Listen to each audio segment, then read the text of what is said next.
2 Kings chapter 9, verse 1.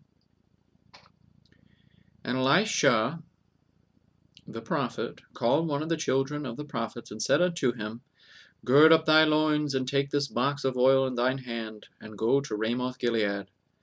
And when thou comest thither, look out there Jehu the son of Jehoshaphat the son of Nimshi, and go in, and make him arise up from among his brethren, and carry him to an inner chamber. Then take the box of oil, and pour it on his head, and say, Thus saith the Lord, I have anointed thee king over Israel. Then open the door, and flee, and tarry not. So the young man, even the young man the prophet, went to Ramoth Gilead. And when he came, behold, the captains of the host were sitting, and he said, I have an errand to thee, O captain. And Jehu said, Unto which of all us? And he said, To thee, O captain.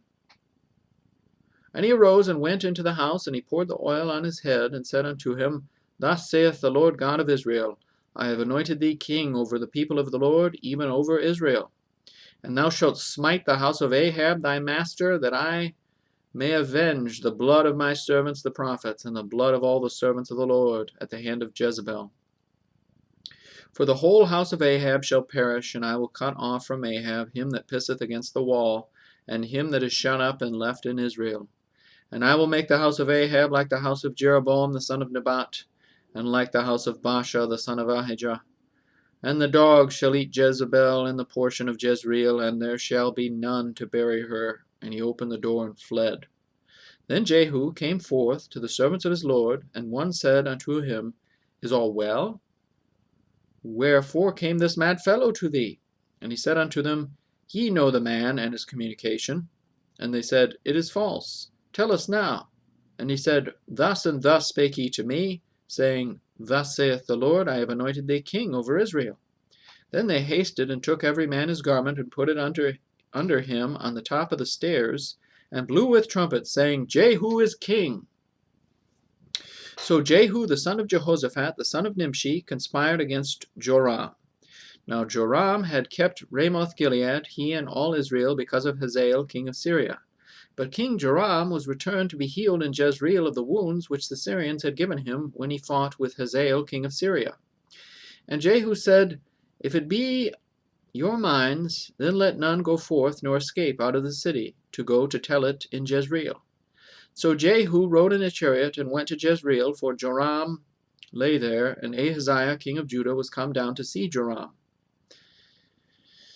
And there stood a watchman on the tower in Jezreel, and he spied the company of Jehu as he came, and said, I see a company. And Joram said, Take an horseman, and send to meet them, and let him say, Is it peace?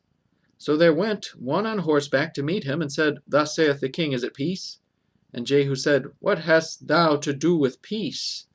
Turn thee behind me. And the watchman told, saying, The messenger came to them, but he cometh not again.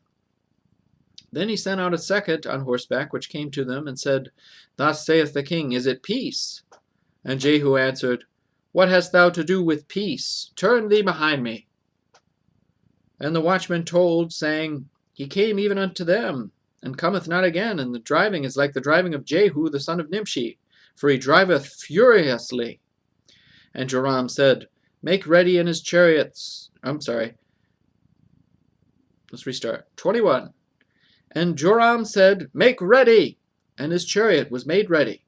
And Joram king of Israel and Ahaziah king of Judah went out, each in his chariot, and they went out against Jehu, and met him in the portion of Naboth the Jezreelite. And it came to pass, when Joram saw Jehu, that he said, Is it peace, Jehu? And he answered, What peace, so long as the whoredoms of thy mother Jezebel and her witchcrafts are so many? And Joram turned his hands and fled, and said to Ahaziah, There is treachery, O Ahaziah. And Jehu drew a bow with his full strength, and smote Jehoram between his arms, and the arrow went out at his heart, and he sunk down in his chariot. Then said Jehu to Bidkar his captain, Take up and cast him in the portion of the field of Naboth the Jezreelite, for remember how that, when I and thou rode together after Ahab his father, the Lord laid this burden upon him. Surely I have seen yesterday the blood of Naboth and the blood of his sons, saith the Lord, and I will requite thee in this plat. plate, plat, plat, saith the Lord. Now therefore, take and cast him into the plat of ground, according to the word of the Lord. But when Ahaziah the king of Judah saw this, he fled by the way of the garden house, and Jehu followed after him, and said, Smite him also in the chariot. And they did so at the going up to Gur, which is by Ibleam, and he fled to Megiddo and died there. And his servants carried him in a chariot to Jerusalem, and buried him in his sepulchre with his fathers in the city of David. And in the 11th year of Joram the son of Ahab began Ahaziah to reign over Judah. And when Jehu was come to Jezreel, Jezebel heard of it, and she painted her face, and tired her head, and looked out at a window. And as Jehu entered in at the gate, she said, Had Zimri peace, who slew his master? And he lifted up his face to the window, and said, Who is on my side? Who? And there looked out to him 2 or 3 eunuchs. And he said, Throw her down. So they threw her down, and some of her blood was sprinkled on the wall and on the horses, and he trode her under foot. And when he was come in, he did eat and drink, and said, Go, see now this cursed woman, and bury her, for she is a king's daughter.